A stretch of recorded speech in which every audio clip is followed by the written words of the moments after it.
Hey guys, I'm Jasmine, the director of Camp Bow Wow Katy, Kima, and Cypress. And today it was requested recently to do a video on how to prepare your pup for a baby. And there's 5 simple things that we're going to talk about today. Every dog is different, every home is different, so be prepared and flexible with your pup when bringing home a baby. It is a huge change, life adjustment for you, and it will be a very big change for your pup now having to share you with a new little human. So the first thing that I would recommend, and I am a mom of 3, and since having 3 of my daughters, we have had 5 dogs total. We now have 2. Every single one of them is different. Every single one has responded to my children differently. So just keep that in mind. So these are not concrete rules. These are just really great recommendations. But the first one that I would recommend is taking an obedience class with your pup. If it's not something that you've done yet, it won't hurt. It definitely reinforces the basics, and they learn things that right now you might think, yeah, we're doing that right. But when your pup and your baby comes along, you might get a little frustrated if they're not listening to you 100% of the time. So an obedience class is just going to reinforce sit, down, leave it, and drop it.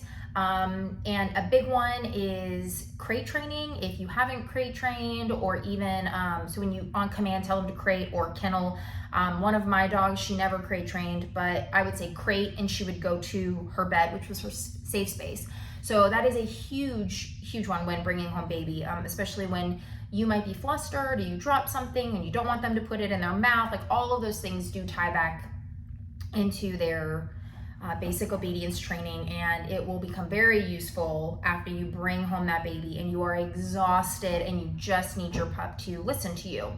Another great way to start introducing your pup to a baby is to play baby sounds.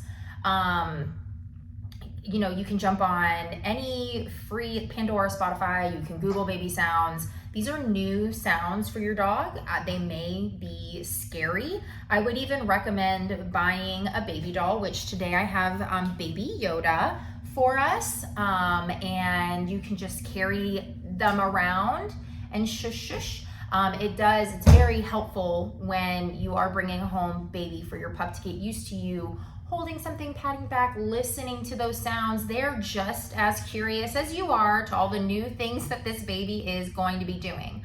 The other thing that I would recommend is slowly start changing their routine.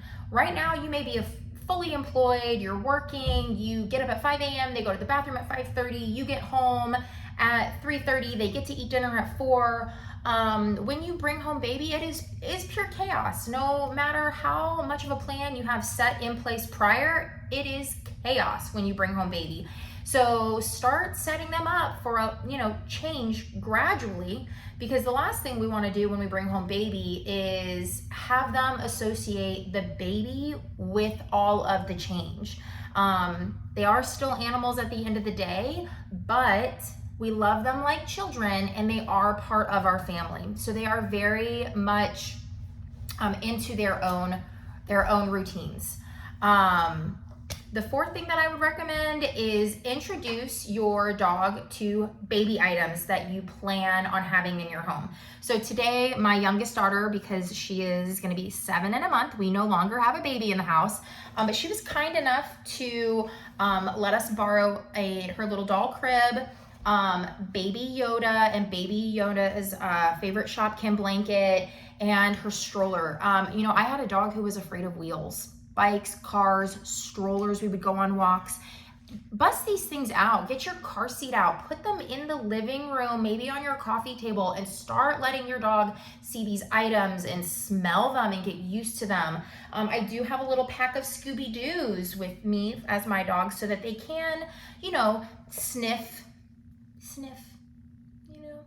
and the Scoobies can't live without each other. But introducing your dog and the Scoobies to these items when you bring home baby and there's already all this change and chaos happening, it's just one more thing to reassure them that you still love them and that you're still their mom and dad. And then I would definitely recommend setting space boundaries as well. Again, this can be done while you're holding the baby, your baby or Baby Yoda, and playing baby sounds. While you're holding, they can't be on your lap. Maybe you're sitting on the couch and you're feeding your baby, or you're changing their diaper. The last thing you want is to have, especially if you have a big dog, all over you while you're doing those things. I would recommend, if you're getting all these new items, like a specific blanket, you lay it out, that you start training them that they're not allowed on this blanket. It'll make things a whole lot easier.